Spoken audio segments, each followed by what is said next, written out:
Tout comme dans la religion grecque, la piété des Romains n'est pas un acte de foi, c'est un acte civique, c'est un acte de piété envers les parents, envers la patrie et envers les dieux, qui se traduit avant tout par la stricte observance des rites.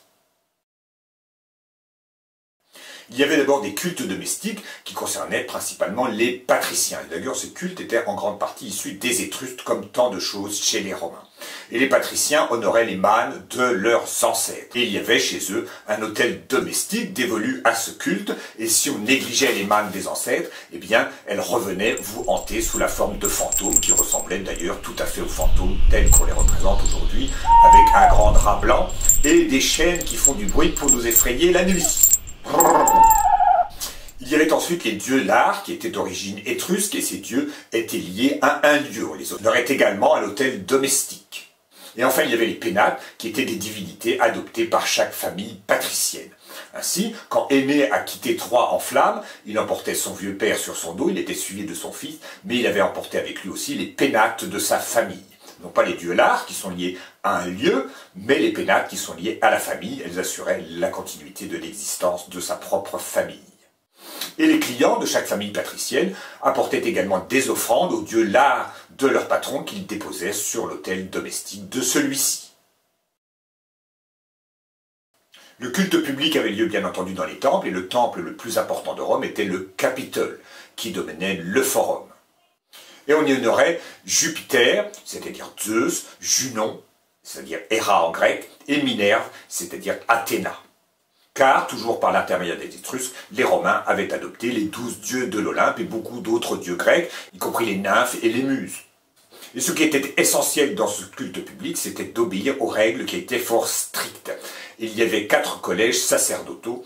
Le premier était celui des pontifes, qui étaient nommés à vie et par cooptation, c'est-à-dire que les pontifes existants choisissaient leurs successeurs, et le plus important de ces pontifes, c'était le grand pontife.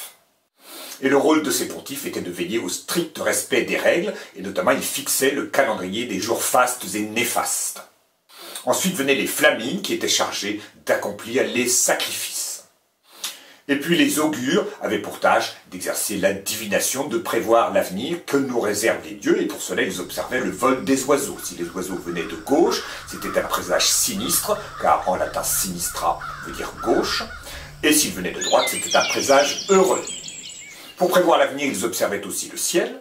S'il y a des nuages, on peut prévoir peut-être qu'il va pleuvoir dans quelques jours. Ils observaient les entrailles des animaux sacrifiés et également l'appétit des poulets sacrés. Et un 4e collège de prêtres était formé par les épulons, dont le rôle était d'organiser les banquets sacrés. Et il y avait également les vestales, qui étaient des jeunes filles patriciennes, choisies par le grand pontife, et qui étaient chargées d'entretenir le feu sacré dans le temple de Vesta. Vesta étant la déesse du foyer. Et ce feu ne devait jamais s'éteindre. Et ces vestales faisaient vœu de chasteté, au contraire des autres jeunes filles romaines qui avaient l'obligation de se marier pour assurer la descendance. Les Romains avaient adopté les dieux grecs par l'intermédiaire des Étrusques, les 12 dieux de l'Olympe et tous les autres, et au fur et à mesure de leur conquête vers l'Orient, ils avaient adopté beaucoup d'autres dieux qu'ils rencontraient. Ils étaient polythéistes, il n'y avait aucune limite au nombre, et ils avaient érigé à Rome un panthéon qui existe d'ailleurs toujours, qui était dédié à tous les dieux, même ceux qu'on n'avait pas encore découverts. Et on y trouvait dans ce temple 30 000 statues, rien que ça, il y en avait vraiment pour tous les goûts. Et surtout, il était prudent de n'oublier personne.